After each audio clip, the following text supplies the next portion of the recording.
París, la ciudad de Isis. La isla de la Cité, su barca.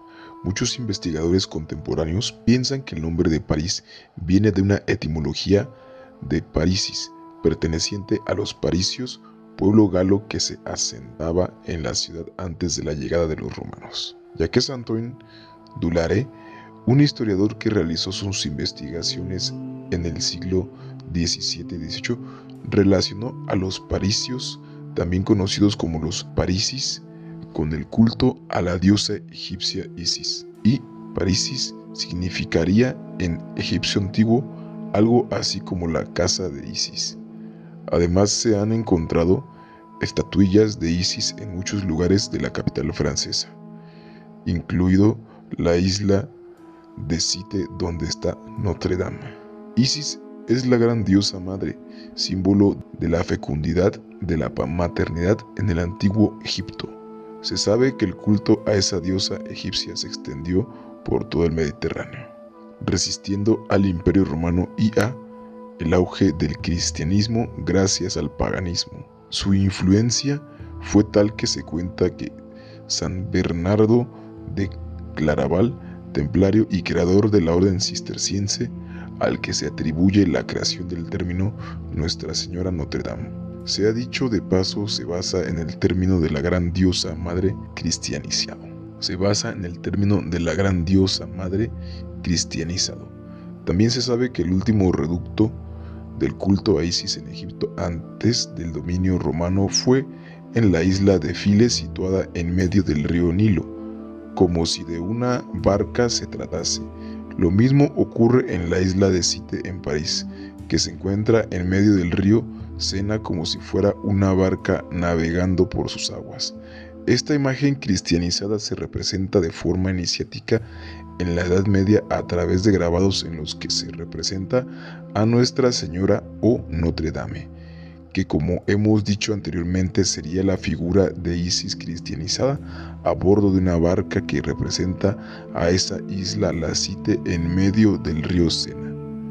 Vemos cómo todo tiene sentido si indagamos más profundamente en el misterio. La figura de Fulcanelli y su misterio de las catedrales. Por si la relación entre la catedral de Notre Dame y la isla de Cité con el culto de la diosa Isis fue poca. En 1923 se publica en Francia una obra titulada El misterio de las catedrales, escrita por un personaje cuanto menos enigmático, Fulcanelli. Tal es así que el verdadero nombre de Fulcanelli no se conoce, siendo este un seudónimo con el que firmaba sus obras. Este misterioso personaje decía ser el último alquimista del siglo XX y que conocía cosas que ni los grandes eruditos de la época nunca llegarían a saber. Muchos personajes han sido sospechosos de ser Fulcanelli, desde el que decía ser su discípulo Eugène Casseliet hasta el mismísimo conde de Saint-Germain.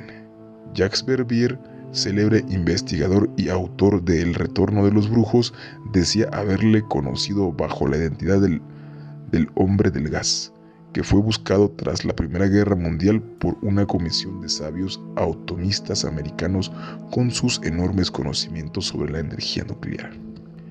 Es un libro difícil de comprender, requiere de una especialización en el tema, ya que Fulcanelli lo escribió a minoría culta que consideraba iniciada para entender el misterio que cualquier otro grupo de personas. Aún así pone adelante de nosotros lo que ocultan las catedrales góticas y nos acerca a entender esos símbolos que hay entre sus fachadas y pórticos, a los que solamente acceden unos pocos elegidos. Fuera quien fuese, en su misterio de las catedrales realiza un viaje por todos esos códigos ocultos que encajan a la perfección y que se encuentran en las catedrales góticas francesas, y entre ellas, como no, está Notre Dame de París. La alquimia y Notre Dame. El arte gótico ha sido llamado así por el hombre renacentista que veía en la brutalidad y una realidad grotesca, realizando una similitud en el término con el pueblo bárbaro de origen germánico de los godos. Pero el último término gótico no viene de los godos, sino que se acerca más a lo goético, que traducido sería mágico. El Argot es traducido como Argot, es decir, un idioma que solo entienden un grupo reducido de personas. Ese argot aparece relajado en la misma catedral de Notre Dame, donde a través de símbolos existe un saber apto únicamente para pocos iniciados que comprenden los mensajes que allí se representan para comunicarse entre ellos. Se sabe que los enfermos acudían a Notre Dame para implorar a Dios que acabase con su sufrimiento, y estos no abandonaban el recinto hasta que recibían curación a sus males. Estos enfermos tenían una capilla en la que había 6 lámparas colgadas del techo que alumbraban durante su espera para ser curados. Los médicos encargados de pasar consulta hacían su labor justo alrededor de la pila bautismal, situada en la entrada de la basílica. Pero, ¿a qué se debía este extraño ritual? ¿Acaso un signo que nada más entenderían los hombres medievales? Esto también queda patente en el ilustre profesor Jacques Despars, que nada más daría clase de medicina en el siglo XV en París si era dentro de la catedral de Notre Dame. Como vemos, Notre Dame es el centro de la vida pública de París durante el medioevo y el corazón del arte, del saber y del oculto. Con sus adornos y escenas decorativas hacen de ella una auténtica enciclopedia al aire, donde se recogen los conocimientos medievales que nada más interpretan los iniciados. El arte y la ciencia de los viejos alquimistas queda plasmado en la catedral gótica parisina. En el siglo XV los alquimistas se reunían todos los domingos, ida de Saturno, como le llama Fulcanelli en su obra El pórtico principal de Notre Dame, tanto en la puerta de San Marcelo como en la puerta roja, donde exponían el resultado de sus investigaciones y observaban los símbolos alquímicos que allí representaban. El vandalismo de Soufflot, arquitecto francés del siglo XVII, que revistió la fachada de Notre Dame eliminando los símbolos alquímicos, y aunque hubo restauraciones, la ciencia no recuperará lo que se perdió en ese momento. Símbolos alquímicos en Notre Dame de París. Porche central de Notre Dame. En la entrada principal del conjunto religioso encontramos diversas inscripciones y símbolos. En la fachada que aparece una mujer manipulando algo. Concretamente, en 3 instantes esta mujer posee un cuervo, que en la alquimia representa el momento del proceso alquímico de putrefacción, una salamandra que representa el momento del proceso alquímico de la calcinación, y destaca una escena en que aparece con el mercurio filosófico entre sus manos, claro, signo de la ciencia medieval. La planta de cruz latina. Notre Dame posee una planta de cruz latina, en la que Fulcanelli ve claros tintes alquímicos. Según él, la cruz del jeroglífico alquímico del crisol, en el que se encuentra la materia. En este caso, la materia del crisol sería Cristo en el instante de la pasión. Representa el momento en que la materia del crisol muere para resucitar purificada y transformada. El diablo de Maestre Pierre de Coyet. Bajo la tribuna, concretamente en el recinto del coro, aparece un diablo en medio del relieve en que se dirige a unas personas representadas. Fulcanelli dice que ese diablo la población le conocía como Maestre Pierre de Coyet, y encima de él los feligreses apagaban sus cirios para que se quemara la figura del maligno con el humo negro de las velas. Según el maestro, en ese preciso esclave se encuentra la piedra angular de la catedral, tan importante para la obra alquímica. El rosetón, uno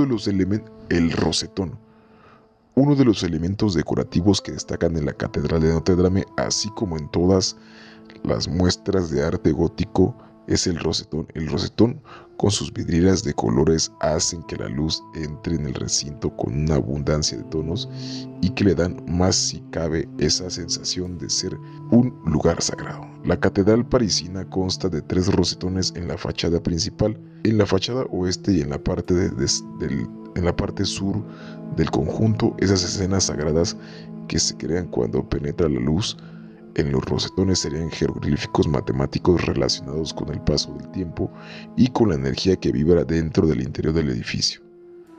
Esa sacralidad también se relacionaría con esos cultos druídicos que se realizaban en dicha isla de la Cité por parte de los celtas antes de que la ciudad se llamara por los romanos Lutecia. Las gárgolas de Notre Dame, protagonistas de una vieja leyenda a las orillas del Sena. Las gárgolas son la razón de Notre Dame. Quien ha oído hablar sobre estas figuras misteriosas que vigilaban desde los salientes de la catedral a todo el que se pasa por la isla de Cité? Estos adornos suelen servir de desagüe para expulsar el agua por sus bocas, pero la figura de la gárgola no está ahí colocada por una sin razón. Cuenta una leyenda parisina que en una cueva de las orillas del río Sena vivían estos seres, en los que destacaba la conocida como la Gargolei, que era un ser cuyo cuello era largo y retorcido, con las mandíbulas muy fuertes y muy grandes, a las que permitían volar por todo París. Con su enorme boca acumulaba el agua suficiente para inundar París mientras la sobrevolaba. Para acabar con este ser se decidió darle caza y quemarle en la hoguera. Este episodio legendario se dejaría recordando en la catedral gótica y sería el origen de la palabra gárgola. Se cuenta que en la noche de la muerte de la hoguera del Juana de Arco en París, las gárgolas se despertaron en su letargo y comenzaron a ahogar a todo aquel que hubiera apoyado la ejecución de una inocente, quedando París con muchos cadáveres de aquellos que estuvieran a favor de la quema de la heroína francesa que traía en jaque a los ingleses. Jacques de Molay, la profecía del último gran maestre templario ante la Catedral de Notre Dame. En la plaza de la Catedral de Notre Dame han ocurrido grandes acontecimientos memorables en la historia de Francia, pero si hay un hito que es recordado por los amantes del misterio y que ha acontecido en este lugar, es la quema de la hoguera de Jacques de Molay, el último gran maestre de la Orden del Temple. La misteriosa orden de monjes guerreros de los templarios había conseguido tantos privilegios y riquezas tras las cruzadas que crearon el antecedente de la banca actual.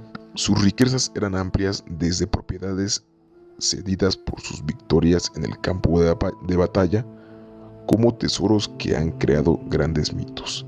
Esta riqueza causó el recelo del Papa Clemente V y del rey de Francia Felipe IV el Hermoso, que querían hacerse con todas las posesiones que poseían los templarios. Tanto el Papa como el rey francés sabían que los templarios poseían unos conocimientos que en aquella época estaban prohibidos, por lo que fue el pretexto perfecto para empezar una persecución contra la Orden del Temple. Los templarios comenzaron a ser perseguidos, acusados de adorar a Baphomet. Muchos de ellos consiguieron huir a Portugal bajo el nombre de la Orden de Cristo. E incluso se dice que embarcaron en una larga travesía por el Atlántico hasta llegar a las costas de América, llevando consigo el mítico Santo Grial. Pero la mayoría de los templarios no corrieron esa suerte, siendo apresados y llevados a la hoguera.